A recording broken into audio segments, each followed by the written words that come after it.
시청자 여러분 안녕하십니까? 5월 12일 수요일 오늘도 좋은 아침입니다. 굿모닝 세븐의 권미란입니다. 간밤 미국 주식시장이 인플레이션 우려감에 출렁였습니다. 전날 적게 빠지면서 버텼던 다우존스 산업지수가 간밤에는 1.36%로 가장 크게 하락을 했고 전날 2% 넘게 급락했던 나스닥이 간밤에도 2% 이상 장중에 하락을 보이다가 낙폭을 줄이면서 0.09% 하락에 그쳤습니다. 특히 기술주가 반등을 한 데에는 공매도 커버라는 수급적인 요인이 꼽히고 있는데요. 기술주가 공매도를 하던 투자자들의 공매도 계약 청산으로 인해서 다시 한번 저점을 찍고 반등을 하는 모습을 보여주는 상황입니다. 인플레이션이 오래 갈 수 있다. 공급망 차질에 따른 원재료비 상승이 계속해서 인플레이션을 압박할 것이다. 여러 가지 인플레이션에 대한 경고는 간밤에도 이어졌습니다. 시장은 사상 최고치를 기록한 상승세에 따른 밸류에이션 부담감 속에서 이렇게 인플레이션 우려감이 커지면서 변동성이 확대되고 있는 양상인데요. 오늘 경제판 돋보기에서는 인플레이션 경고음, 자산 시장에 미치는 파장에 대해서 알아보겠습니다. 우리 증시는 과연 오늘 어떤 표정일까요? 간밤에 미국장은 하락을 멈추지 않았고 변동성이 이어지고 있습니다. 어제 아시아는 급락세를 보이면서 특히 일본과 대만이 어제장에 3% 이상의 낙폭을 보였습니다. 간밤 글로벌 마감 이슈들 갈무리 해보겠습니다. 글로벌 뷰 최효은 캐스터입니다. 네, 간밤에 나온 글로벌 뉴스들 차례대로 체크해보고 가도록 하겠습니다. 네, 먼저 첫 번째 뉴스는 유가와 관련된 뉴스입니다. 오펙이 월간 보고서를 발표를 했습니다. 올해 세계 원유 수요 증가의 전망치를 그대로 유지했는데요. 세부적으로 살펴보도록 하겠습니다. 오펙 측에서는 올해 세계 원유 수요가 하루 600만 배럴 증가할 것으로 예상을 했습니다. 하지만 2분기에 대한 스탠스는 조금 바꿨는데요. 최근 인도에서 코로나19로 인해서 심각한 사태가 이어지고 있기 때문에 2분기 회복에 대해서는 부정적인 입장을 밝혔습니다. 2분기 원유 수요는 30만 배럴의 감소를 예상했습니다. 네, 이어서 두 번째 뉴스로 옮겨가 보도록 하겠습니다. 화이자가 미성년층의 백신 사용을 승인받았습니다. FDA 측에서는 어린 연령층의 인구가 보호받고 앞으로 일상이 조금 더 가까워지게 될 것이다라고 밝혔는데요. 화이자는 또 9월에는 2세부터 11세까지의 백신 사용 승인을 신청한다고 합니다. 더불어서 백신과 관련된 또 긍정적인 뉴스가 나왔는데 뉴욕 관광객은 이번 주부터 지하철역에서 백신을 접종할 수 있다고 합니다. 또 백악관 측에서도 여러 가지 유인책들을 내놓고 있습니다. 바이든 대통령은 백신을 맞으러 오갈 때 리프트와 우버를 공짜로 사용할 수 있게 하겠다라고 밝혔습니다. 이와 함께 백신 접종 속도가 더욱더 빨라지는 것이 아니냐라는 기대감이 나오고 있습니다. 네, 이어서 세 번째 뉴스로 옮겨가 보도록 하겠습니다. 팔란티어가 실적을 발표했습니다. 호실적을 발표했는데요. 1분기 매출 같은 경우에는 전년 동기 대비해서 49% 이상의 증가치를 보여줬습니다. 또 이 주당 순이익은 4센트로 발표가 되면서 예상치에 부합하는 이 매출과 EPS를 발표를 했습니다. 더불어 어닝콜에서 좀 여러 가지 계획들을 내놓았는데 비트코인과 관련된 계획들을 내놓았습니다. 비트코인의 결제를 허용하겠다라고 밝히면서 이 가상화폐 직접 투자도 고려해 보겠다라고 밝혔는데요. 더불어서 대차 대조표에 이 가상화폐를 자산으로 적용할 수 있는 방안도 검토하겠다라고 밝히면서 팔란티어가 7% 넘는 급등 흐름을 보였습니다. 네, 이어서 네 번째 뉴스 살펴보고 가도록 하겠습니다. 노바백스가 간밤에 두 자릿수의 급락세를 보였습니다. 미국과 유럽 당국의 백신 긴급 사용 신청을 3분기로 지연한다라고 밝혔기 때문인데요. 노바백스의 CEO는 생산에 차질이 빚어지고 있다는 점을 인정했습니다. 더불어서 이 백신의 생산 목표치까지 낮췄는데 최근 이 노바백스 같은 경우에는 5월 한 달 동안 주가가 30% 넘게 급락했고 간밤 시장에서도 두 자릿수의 하락으로 거래를 마감했습니다. 네, 이렇게 이 네 가지 뉴스 살펴봤습니다. 네, 현재 백신 접종률 탑2 국가가 이스라엘과 미국입니다. 미국은 백신 접종률이 이제 50% 넘어서면서 또 한 가지 고민은 이 백신을 아직 맞지 않은 사람들 가운데서 백신을 맞겠다고 응답한 사람이 비율이 적다는 것입니다. 비접종자 가운데서 11%, 10% 조금 넘는 수치네요. 확실히 맞겠다라고 응답을 했기 때문에 다양한 백신 접종을 위한 또 여러 가지 또 당근 책들을 내놓고 있는 상황이고요.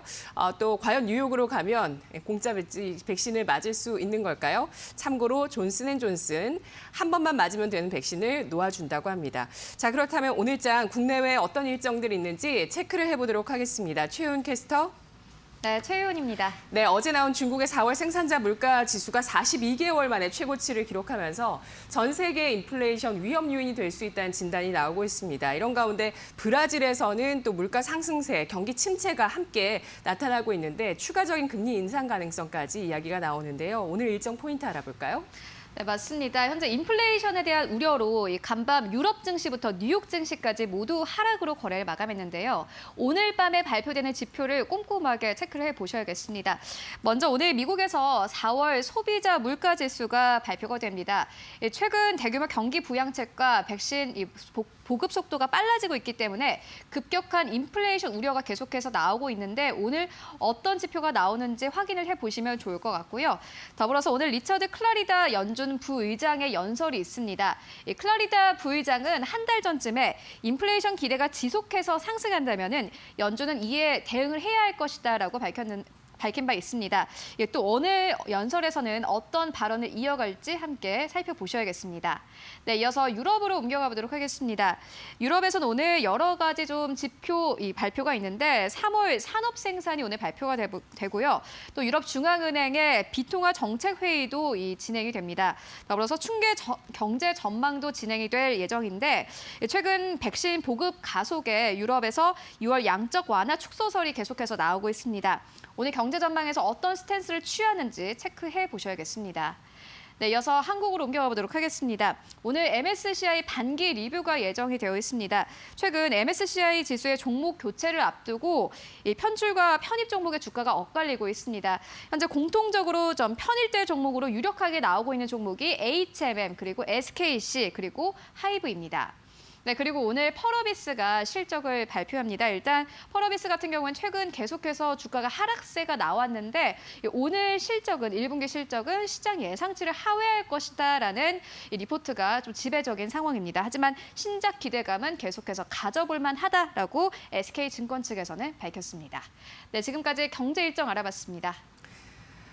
네, 백신 접종률이 높아질수록 GDP는 또 전망치가 좋게 나옵니다. 이런 가운데 테이퍼링 가능성들 계속 시장에서 언급이 되고 있죠. 유럽에서도 나오고 있기 때문에 유럽에서 또 관련한 인사들의 발언과 또 오늘 밤에 미국에서는 연준 부의장의 연설이 있다는 점 체크를 함께 해보겠습니다. 해킹 사태로 인해서 지금 미국의 휘발유 품귀 현상에 대한 우려감도 나오고 있는데 주간 원유 재고도 오늘 밤에 나오는 일정 잘 체크를 하겠습니다. 자, 그렇다면 오늘 또 어떤 우리 증시 방향성이 나타날지 전망을 함께 해보도록 하겠습니다. 한국투자증권 잠실센터 염정 팀장입니다. 안녕하십니까? 네, 안녕하세요. 네, 오늘장 전망 해보겠습니다. 상승, 네. 하락 보합 가운데 어떤 쪽이십니까? 네, 오늘도 지금 우리는 증시 하락 출발 전망합니다. 네, 아무래도 어제도 큰 폭으로 하락을 해서 많은 투자자분들이 좀 어려운 상황이셨는데요. 오늘도 일단은 하락 출발할 것으로 예상합니다. 네. 자, 우리 증시 코스피의 사상 최고가 경신 이후에 그 사상 최고가 올라갔던 날보다는 어제 낙폭이 사실 크지는 않았습니다. 3,200포인트 지지를 했고요. 코스닥은 전날 상승폭과 비슷하게 어제 되돌림이 나오면서 하락을 했는데요. 이틀 연속의 지수 하락을 예상하셨습니다. 하락의 근거들 알아볼게요. 아무래도 미 증시도 오늘 하락 마감을 했고요.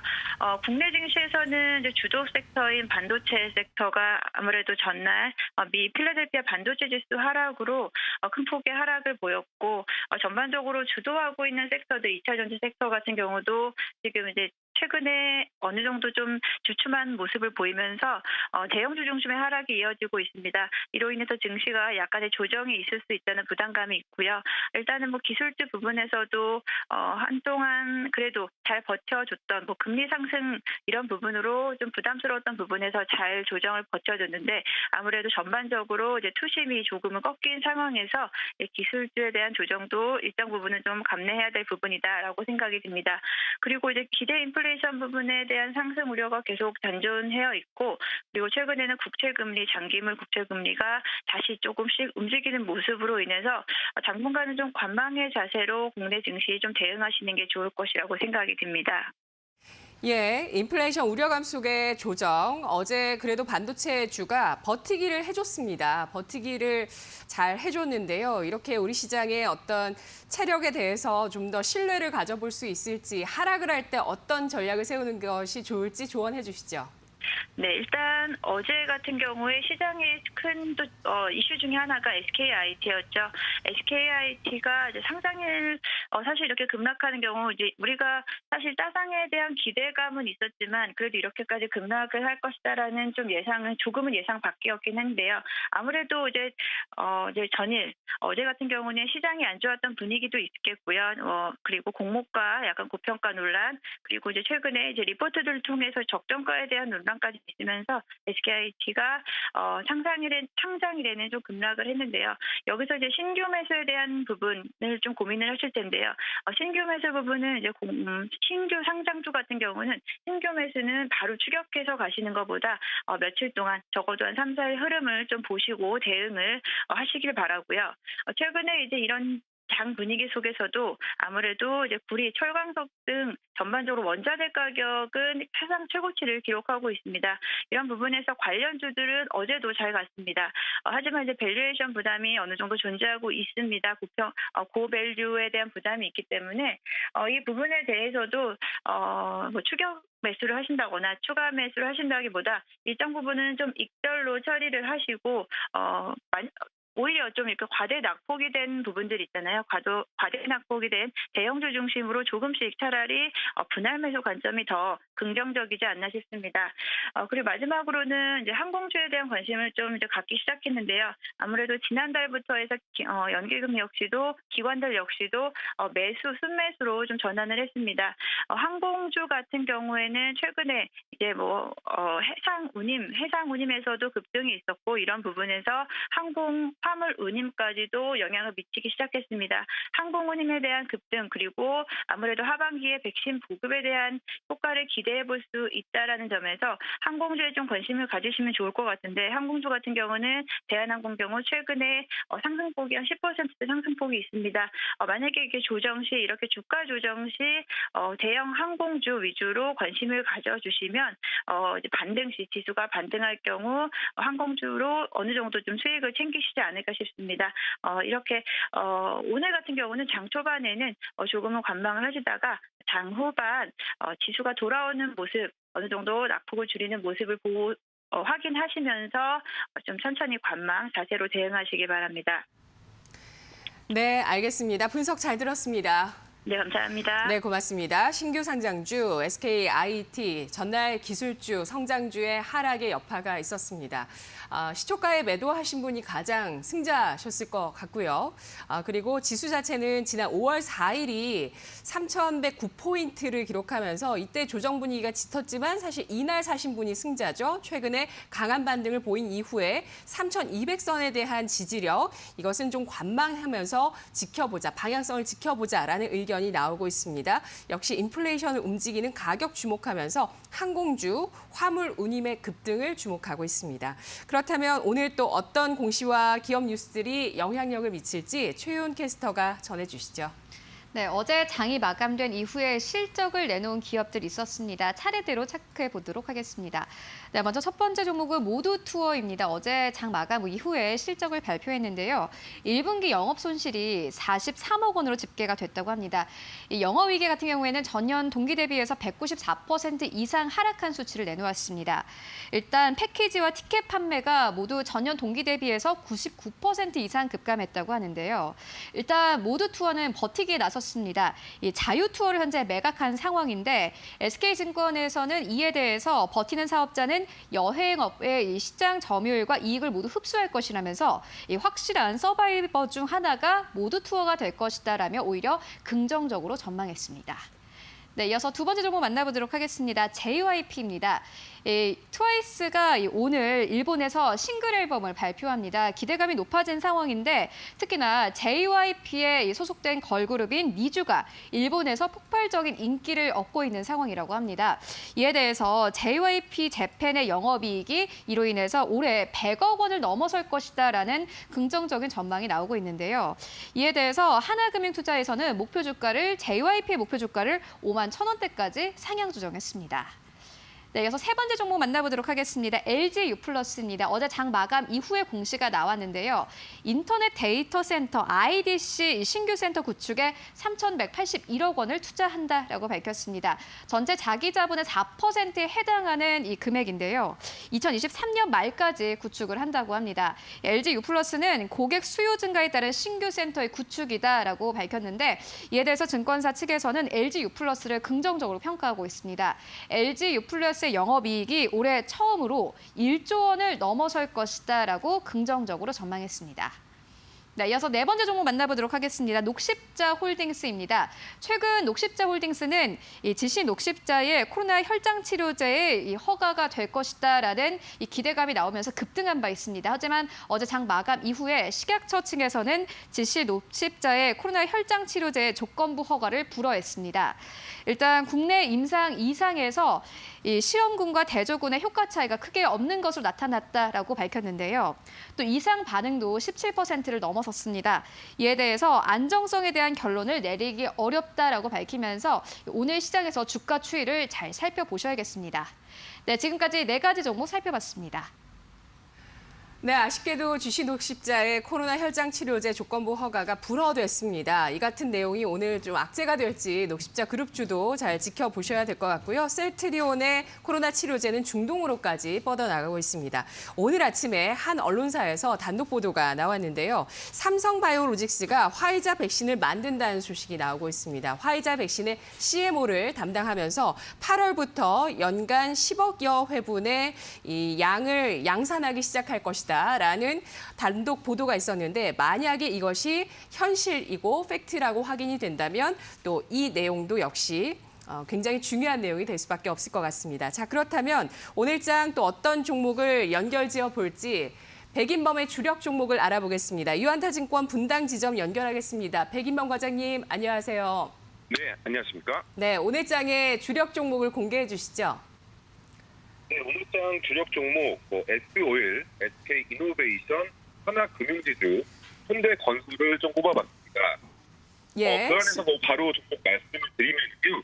일단 S오일 먼저 계속 말씀을 드리고 싶습니다. 일단 S오일 같은 경우 지난주였죠. 1분기 양호한 실적 발표를 기록한 이후에 계속적으로 주가가 조정 없이 양호한 주가 흐름 보여주고 있는데 그 이면에는 1분기 실적 호조 등과 더불어서 2분기 이후에 대한 실적에 대한 기대감 등도 최근 불안한 시장 상황 속에서 긍정적인 모멘텀으로 작용하고 있는 모습이고요. 최근에 이런 시장 흐름 자체가 인플레이션에 대한 기대감이 오히려 S오일에는 호재로 작용하고 있는 모습이다라는 점에서 대표적인 경기 민감주의적 시클리컬 업종인 정유 업종과 그 외 화학 부분에 대한 호조 등이 계속적으로 이어질 것이다라는 기대감이 S오일에 대한 주가 흐름에 긍정적인 모습을 좀 보여주고 있다는 점 계속적으로 염두를 해보시면 좋을 것 같고요. 그러한 점에서 봤을 때 S오일 같은 경우 이러한 호조 등과 더불어서 배당에 대한 기대감 여전히 긍정적으로 유입이 되고 있다는 점에서 S오일에 대한 기대감은 계속적으로 가져가 볼만하다. 하지만 주가 상승에 따른 부담감보다는 주가 상승이 이어질 그런 여지를 계속 감안을 하시면서 보자 말씀을 드리고 싶고요. 다음 종목으로는 SK이노베이션 말씀을 드리고 싶습니다. SK이노베이션 같은 경우 지난번에 시장 조정과 자회사 상장에 대한 기대감이 오히려 좀 실망감으로 좀 바뀌면서 좀 하락을 좀 보여왔었는데 SK이노베이션 같은 경우 내일 실적 발표가 예정이 되어 있습니다. S오일과 마찬가지로 정유 부분에 이런 호실적 등이 기대가 된다라는 점에서 SK이노베이션 역시도 내일 1분기 호실적에 대한 기대감이 여전히 유효하다라는 점을 투자 포인트로 가져가 보시면 좋을 것 같고요. 일단 최근 조정은 오히려 적가 매수의 기회로 활용을 해보시면서 SK이노베이션 같이 관심 가져보시면 좋겠다 말씀드리겠습니다. 네, 알겠습니다. 오늘 의견 잘 들었습니다. 네, 감사합니다. 네, 고맙습니다. 오늘 정유화학, 배터리 주라고 볼 수 있는 그 범주에 들어가는 두 가지 종목, 주력 종목으로 꼽아주셨습니다. 백인범의 주력 종목 1분기 어닝 서프라이즈를 기록했고 2년 만에 중간 배당 가능성을 시사한 경기 회복의 수혜주 S-오일, 수소에 대한 차세대 성장 동력을 갖추고 있다는 평가입니다. 또 1분기 실적 기대감과 SK IET 상장 첫날 급락에 따른 실망감을 저가 매수 활용할 수 있는 종목이다라고 판단한 경기 민감주의자 성장주 SK 이노베이션 알아봤습니다. 아울러 저희가 전해드린 투자 정보 잘 활용해 보시고요. 투자 판단의 그 결과 시청자 여러분의 몫이라는 점 강조해 드리겠습니다.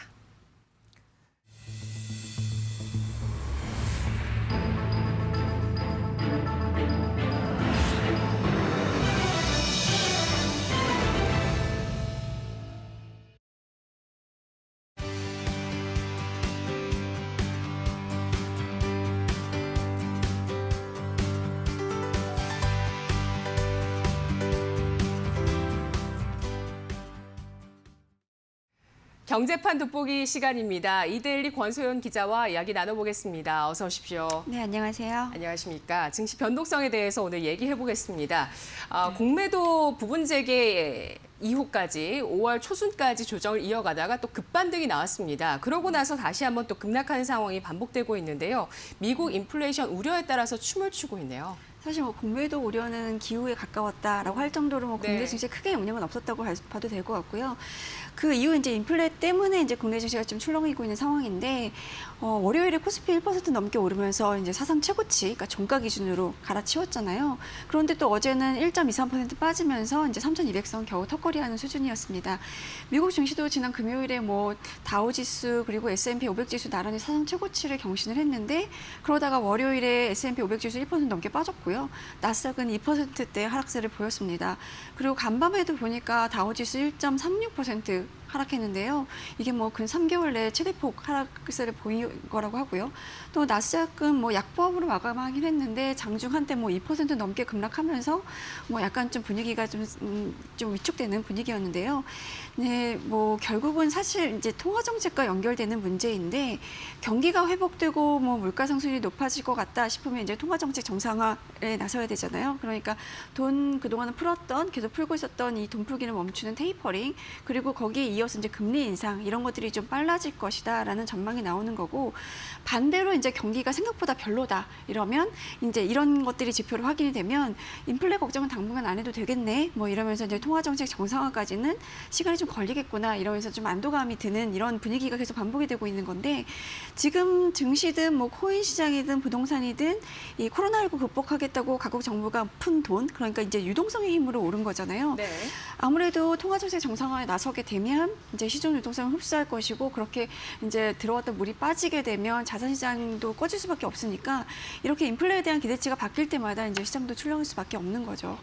네, 브라질도 사실 경기가 안 좋고 코로나 극복 상황도 좋지가 않은데 물가 때문에 울며 겨자 먹기로 금리를 이미 인상을 했고 추가 인상 가능성까지 또 오늘 아침에 뉴스가 나오더라고요. 맞습니다. 아까 말씀하셨던 그 공매도 내용이 기호에 그쳤다는 그 판단이 지난주 월 화요일에 딱 드신 분들은 저점 매수를 정말 잘하셨을 것 같고요. 이제 인플레이션에 대한 우려도 한번 앞으로 잘 판단해 보셔야 될 것 같습니다. 일단 인플레이션에 대한 전망이 좀 왔다 갔다 하고 있는데 이 인플레이션 우려의 정점에 한번 또 베팅해보겠다라고 생각하시는 분도 계실 것 같고요. 네, 일단 뭐 인플레이션 우려가 왜 이렇게 이제 불거졌는지를 먼저 생각을 해보면 예. 지난주 상황인데요. 이제 고용 지표가 가장 컸습니다.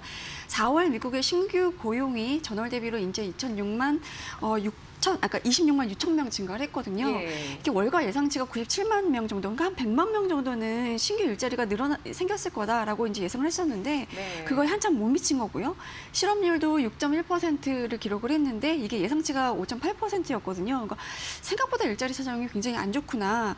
이게 사실은 이제 백신을 맞기 시작하면서 경제가 좀 재개가 되고 그렇게 되면 이제 일자리가 크게 늘어날 거다라는 전망이 높았는데 이게 완전 예상 밖의 수치였던 거죠.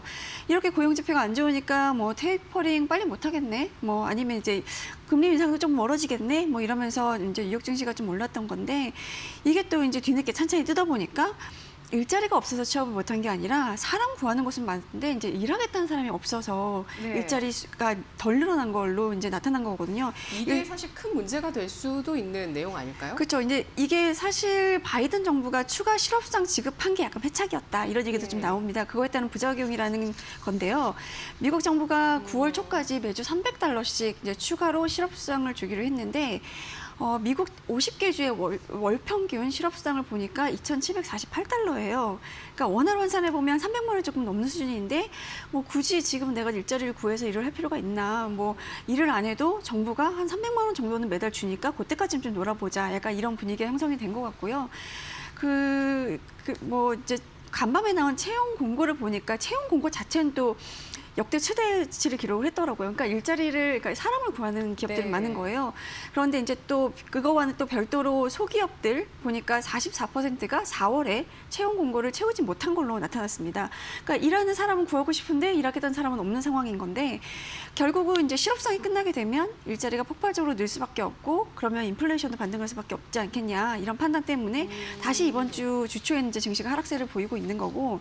특히 이제 성장주로 불리는 기술주들 타격이 조금 심했는데 이 미래 수익의 타격이 좀 불가피하다 이런 인식 때문에 이제 급락을 했거든요. 네. 현재 시간으로 이제 12일에 나올 소비자 물가지수 상승률이 굉장히 중요할 것 같은데 이게 시장 예상치가 전년 동기 대비 3.6% 오를 거라고 보고 있거든요. 그런데 만약에 이제 이보다 좀 높게 나오거나 이러면 이제 인플레이션 우려, 이에 따른 이제 금리 인상 우려 이런 것들이 아마 증시를 좀 당분간 짓누르지 않을까라는 생각이 좀 듭니다. 네, 아까 말씀 중에 이 실업수당 기간이 끝나면 일자리가 폭발적으로 늘어나고 인플레이션이 반등할 수 있을 것이다라는 전망은 결국에 미국 내 임금이 상승하거나 수요가 늘어날 수 있다. 그렇죠. 이런 전망인 거죠. 아무래도 뭐 돈을 벌면 소득이 늘어나면 사람들은 쓰기 마련이고 그렇게 되면 수요가 늘어날 거고 그러면 이제 물가의 고스란히 반영이 되겠죠. 예. 자, 현재는 미국 내 실업수당 때문에 사실 근로 의욕이 조금 저하된 부분이 있다는 점을 알아봤는데 요즘 뭐 자산 시장이 또 워낙 고공행진을 하다 보니까 근로 의욕이 꺾이는 부분도 있어서 그렇습니다. 이런 부분들도 앞으로 잘 지켜봐야 될 것 같습니다. 하지만 본업은 절대 놓쳐서는 안 됩니다. 꼭 직장을 가지고 계셔야 되고.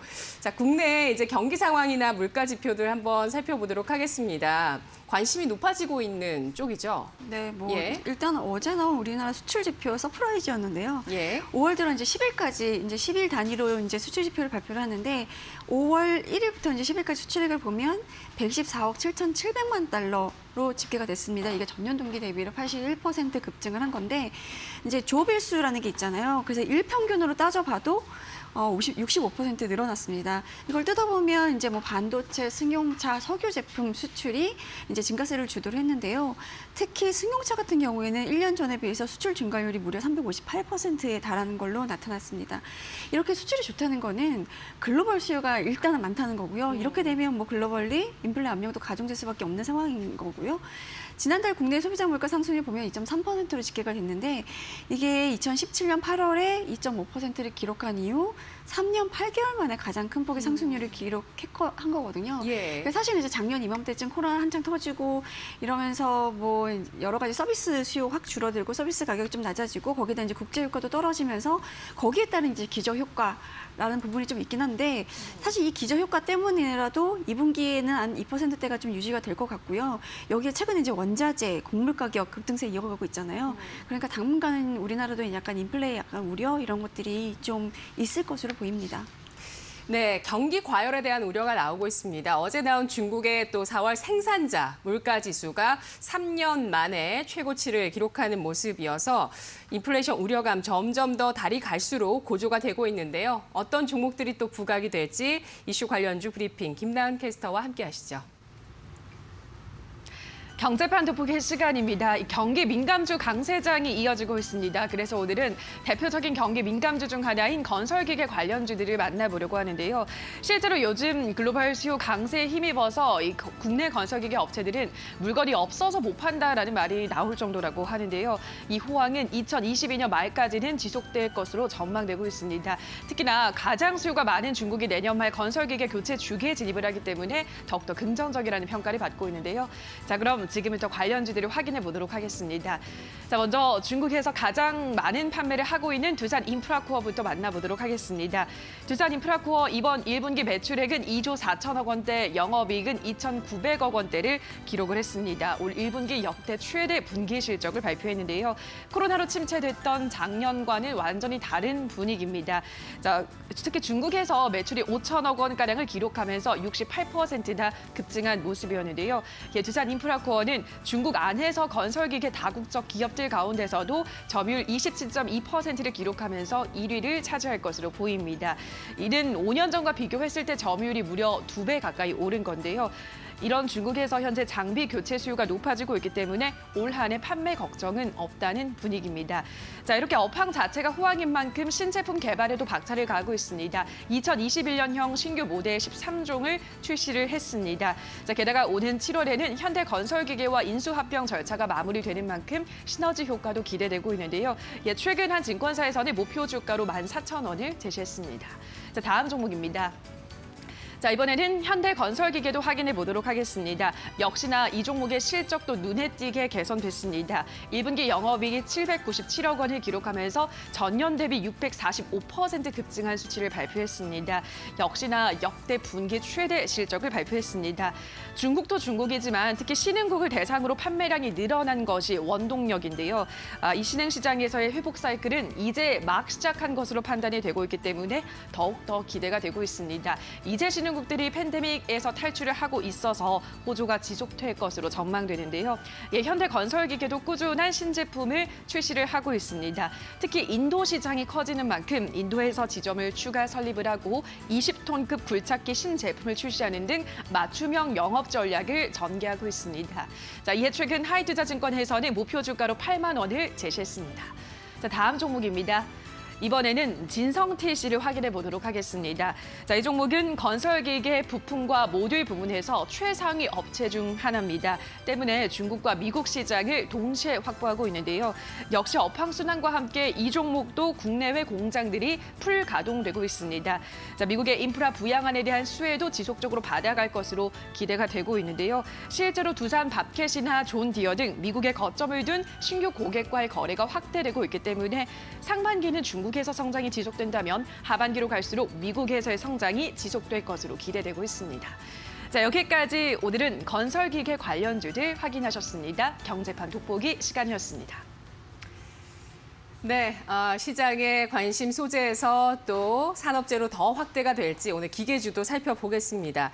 자, 아무래도 이런 원자재 가격의 상승세, 인플레이션에 대한 우려감들 정책적인 모멘텀으로도 작용을 합니다. 통화 정책뿐만 아니라 재정 정책에서도 뭐 인프라 투자에 대해서 얘기가 나오다 보니까 또 연준도 가겠다고 하는 목표가 바로 인플레이션이다 보니까 이쪽으로 갈 수밖에 없을 텐데요.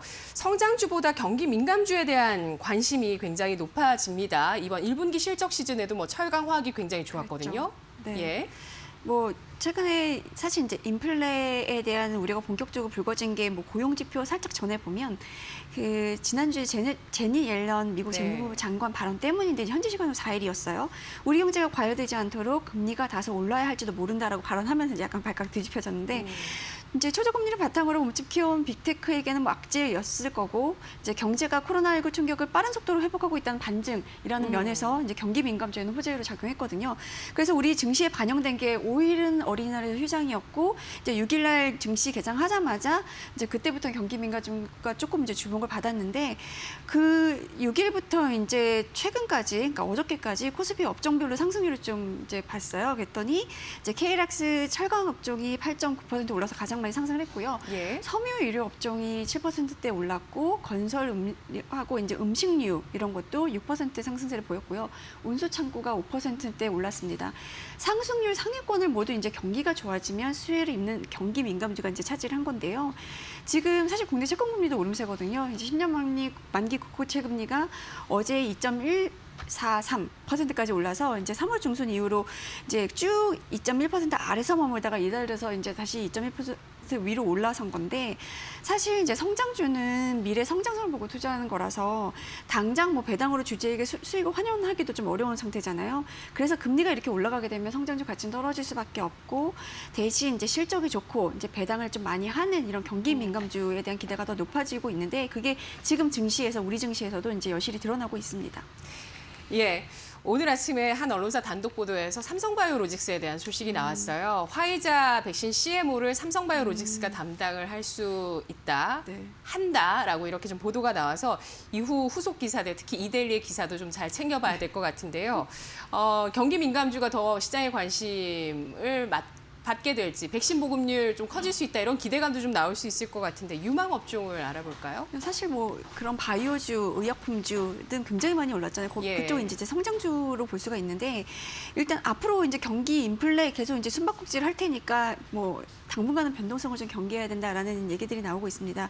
국내 인플레이션 관련 항목과 코스피 업종 간의 장기 상관관계를 좀 이제 찾아보니까 산업재, 소재, 금융 요런 쪽이 이제 상관관계가 높은 걸로 나왔거든요. 그러니까 인플레이션이 조금 이제 부각이 되면 이런 업종들이 좀 주목을 받고 주가가 오른다는 건데 산업재를 보면 이제 기계, 조선, 운송 업종들이 좀 꼽히고요. 소재 쪽에서는 철강, 그리고 금융 쪽에서는 이제 은행 이런 업종들이 좀 꼽히는데 뭐 이런 업종을 위주로 보되 이제 일단 기본적으로 실적 전망이 좋아야 되고요. 실적 대비 이제 주가가 현재 저평가돼 있는 이런 종목들을 좀 보라라는 얘기들이 나오고 있습니다. 실제 코스피 은행 업종의 12개월 선행 주가 수익비를 보면 4.9배밖에 안 되거든요. 아까 말씀하신 그 삼성바이오로직스를 비롯한 이런 이제 의약품 업종의 PER을 보면 70배가 넘어요. 근데 예. 이거에 비교해 보면 이제 은행 업종의 PER은 굉장히 낮은 수준이고 코스피 평균이 14배 정도니까 이거에 비해서도 이제 싼 편이긴 한데요. 한편으로는 이제 경기 민감주 중심으로 전략을 짜되 장기적으로 이제 성장주 그러니까 특히 이제 기술주가 조정을 충분히 받으면 이제 예. 저가에 매수하는 전략도 병행하는 게 어떠냐 이런 조언도 좀 나옵니다. 예, 알겠습니다. 그 시점이 굉장히 중요할 거고요. 또 투자 의지도 중요할 것 같습니다. 성장주, 기술주, 당분간은 좀 안 좋은 이야기들이 많이 나올 수도 있는데 이 부분도 과연 조정이 충분한 시점이 과연 어느 시점인지 잘 지켜봐야 한다는 의견 나오고 있고요. 경기 민감주에 대한 관심 점차 더 인플레와 함께 또 경기의 개선세와 함께 주목될 것으로 예상됩니다. 산업재, 소재, 금융까지 관심 업종 알아봤습니다. 분석 잘 들었습니다. 네, 고맙습니다. 고맙습니다. 지금 이 시각 7시 36분 지나고 있습니다. 오늘 장에 이데일리 전문가들의 공략주가 어떤 종목이 될지 고수의 픽에서 짚어드리겠습니다. 김나은 캐스터입니다. 고수의 픽입니다. 오늘 이데일리 전문가들은 어떤 종목을 공략할까요? 화면으로 함께 확인해 보도록 하겠습니다. 자, 먼저 이난희 전문가는 종근당 바이오를 제시를 했습니다. 종근당 바이오는 항생제와 면역 억제제 원료 의약품을 생산하고 있습니다. 식약처가 어제 녹십자 혈장 치료제에 대한 조건부 허가를 내리지 않았습니다. 그에 따라서 종근당도 이 코로나 치료제를 만들고 있기 때문에 반사 이익이 기대된다라는 평가를 받고 있습니다. 자, 계속해서 다음 종목입니다. 이번에는 서용원 전문가 대한전선을 제시를 했습니다. 대한전선은 초고압 케이블과 이 통신 케이블을 생산하고 있는데요. 다음 달이면 코스피 지수 정기 변경이 있습니다. 그때 6월에 코스피 200 지수에 편입될 수 있다는 기대감을 갖고 있고요. 외국인의 매수세도 연일 들어오고 있습니다. 대한전선의 주가 추이도 주목해 보시기 바랍니다. 다음 종목입니다. 이번에는 명승부사 전문가 동원산업입니다. 동원산업은 원양업 1위 기업입니다. 미국에서 이 수산 부문이 수산 가공품 판매가 잘 되고 있다고 하는데요. 이러한 수산 부분이 이번 1분기 영업이 호실적을 이끌었습니다. 자, 뭐 수산뿐 아니라 유통 등 전방위적으로 이 포트폴리오 다각화를 하면서 과거와 비교했을 때 확실히 체력이 좋아졌다라는 평가를 받고 있고요. 최근 대신증권에서는 목표 주가로 40만 원을 제시를 했습니다. 자, 다음 종목입니다. 이번에는 급등매매 전문가 사마 알미늄 보도록 하겠습니다. 어제장 알루미늄 관련주들이 강세였습니다. 원자재 강세장에 이어서 알루미늄 가격도 급등하고 있기 때문인데요. 자, 그래서 이 종목은 15,000원을 지지하게 된다면 매수가 가능하다라는 전략을 제시했습니다. 다음 종목입니다. 이번에는 브래핏 전문가 윌피스입니다. 자, 윌피스는 교육 서비스업을 영위하고 있어서 정부의 일자리 정책 수혜주로 묶여 있습니다. 자, 계속해서 상승 추세가 이어질 수 있을지 주목해 보시기 바랍니다. 자, 여기까지 오늘 고수의 픽 확인을 하셨는데요. 더 많은 고수의 관심 종목은 잠시 후 11시 적중 고수의 관심 종목에서 확인해 보시면 되겠습니다. 여기까지 고수의 픽이었습니다. 굿모닝 세븐의 마지막 코너 시초가의 이 종목 지금부터 함께 하겠습니다. 과연 오늘장 시초가에 어떤 종목을 공략해야 하는 것일까요? 그 시초가를 고르는 떨리는 손길을 함께 할 수 있는 시간이고요. 수익률을 매주 점검하고 있는 시간입니다. 자, 줄을 거듭할수록 이 매일 출연자들의 투자 스타일이 드러나는 것 같죠? 오늘은 유진투자증권 서울 WM센터 김영재 영업이사 함께 하겠습니다. 안녕하십니까? 네, 안녕하십니까? 네, 지난 수익률 공개해 드리겠습니다. 김영재 영업이사가 첫 출연하셨을 때 제가 주식시장 보신 지 얼마 되셨나요? 이걸 여쭤봤는데 지금 여기에는 안 나왔지만 우리 첫 번째 종목으로 시장의 중심주인 포스코 잘 짚어주셨고요. 삼성 엔지니어링은 21일에 알아봤던 종목입니다. 주간 고가 기준으로 15.33%의 수익이 났습니다. 그런데 아쉬운 점은 서진 시스템이죠. 5G 통신 장비주 진짜 많이들 지금 인내하시면서 기다리시더라고요. 이 종목 주간 고가 기준으로 1.15%. 그리고 지난주의 종목 보겠습니다. 선진입니다. 지난 28일 종목 4%의 주간 고가 기준의 수익률이 나온 종목입니다.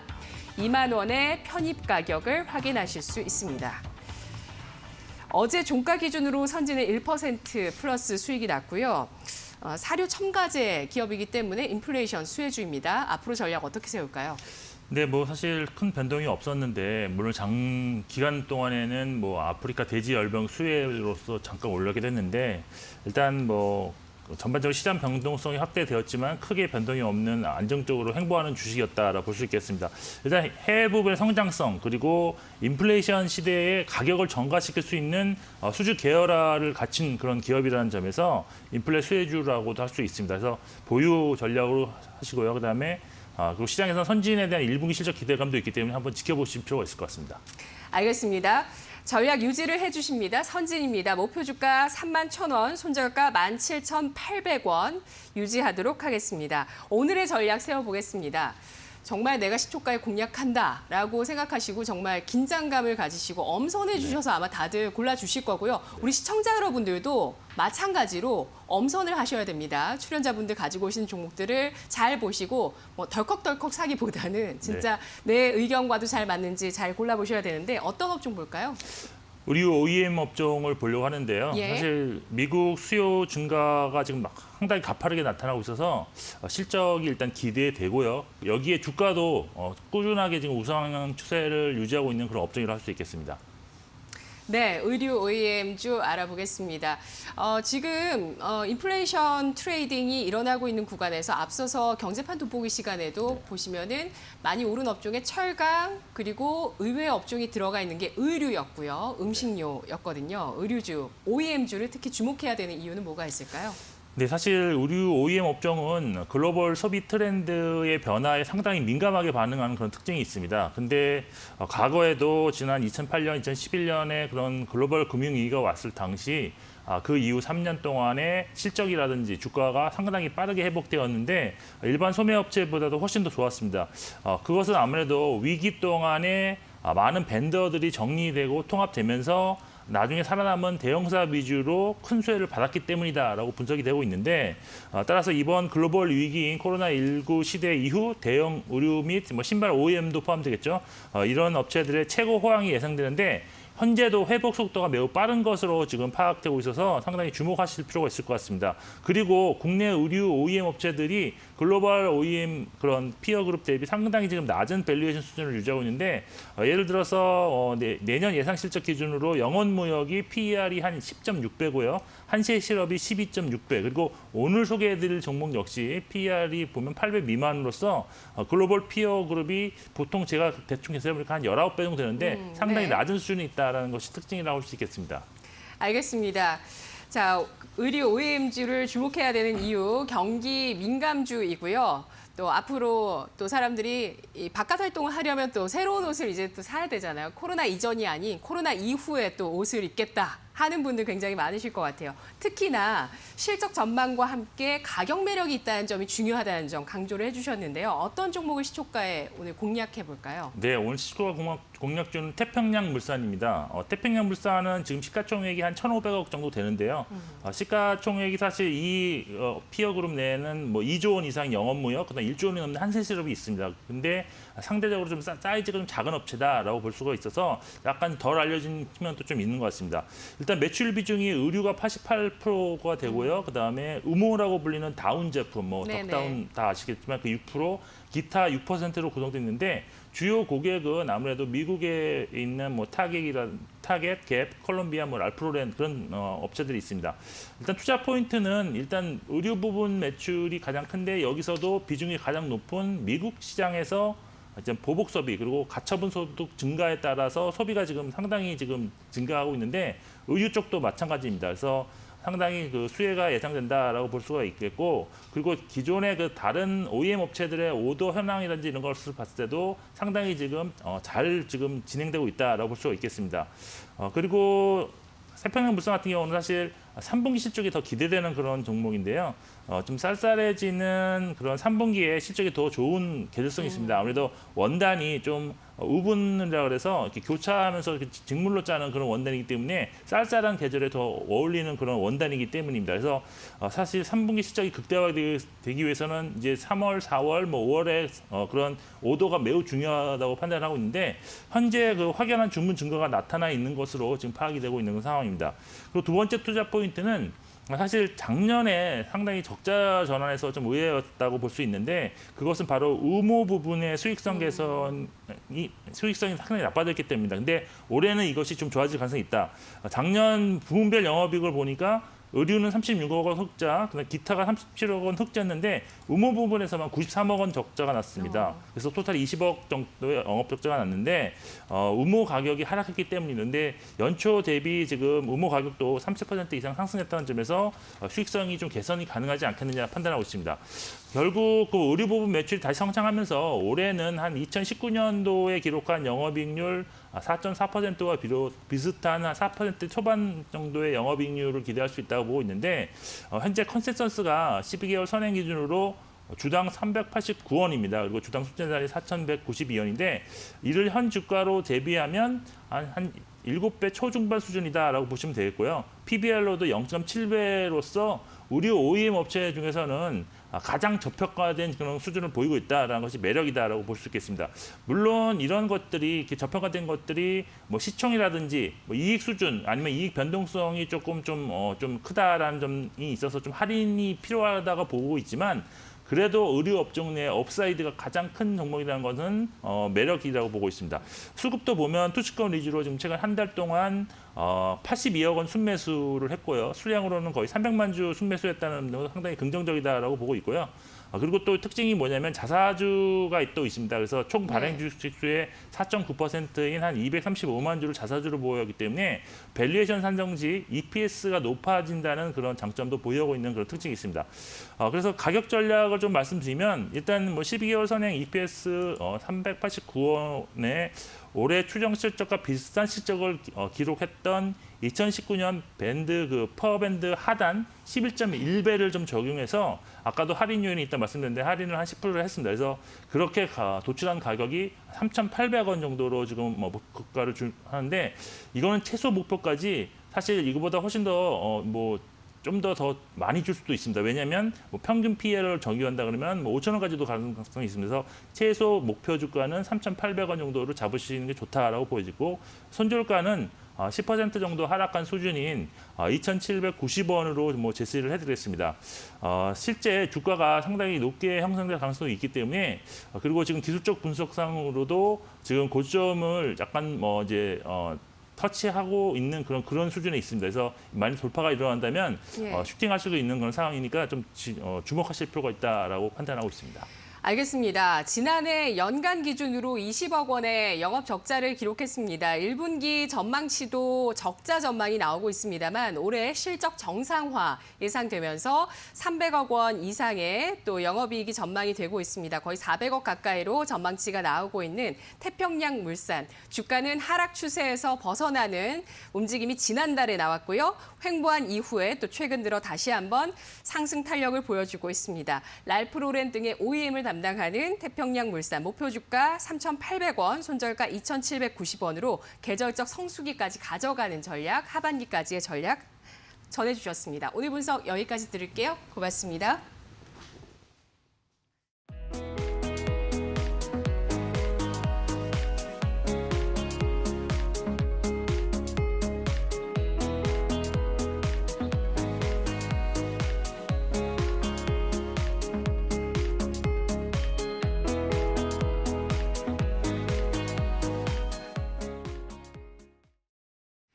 굿모닝 세븐 이제 마칠 시간이 됐습니다. 디플레이션보다는 나을까요? 인플레이션에 대한 우려가 나오고 있습니다. 시장이 좀 안정감을 보일 때는 이제는 리플레이션 트레이딩 장세다. 이런 얘기들이 나오고요. 지금은 인플레이션 우려가 나오기는 있지만 통화 정책이 빠르게 정상화되기는 어렵기 때문에 이러한 조기 긴축 우려감이나 인플레이션 우려감이 나왔을 때 인플레이션 민감주로 트레이딩 해보자라는 전략도 시장에서는 나오고 있고요. 주가가 또 그렇게 반응을 하면서 굉장한 시세들을 보여주고 있죠. 백신 지재권 면제 이슈가 나오면서 사실 백신주는 조금 매력이 없지 않을까라는 생각도 들었는데 오늘 삼성바이오로직스의 화이자 백신 CMO 담당 설에 대해서도 시장 어떻게 반응할지 잘 지켜보도록 하겠습니다. 실적과 가격 매력 주목하면서 오늘 시장도 대응하시죠. 굿모닝 8 잠시 후 이어집니다. 채널 고정해 주시고요. 저는 내일 아침 이 시간 굿모닝 7에서 함께 하겠습니다. 오늘도 여러분만의 투자 작전 성공하세요.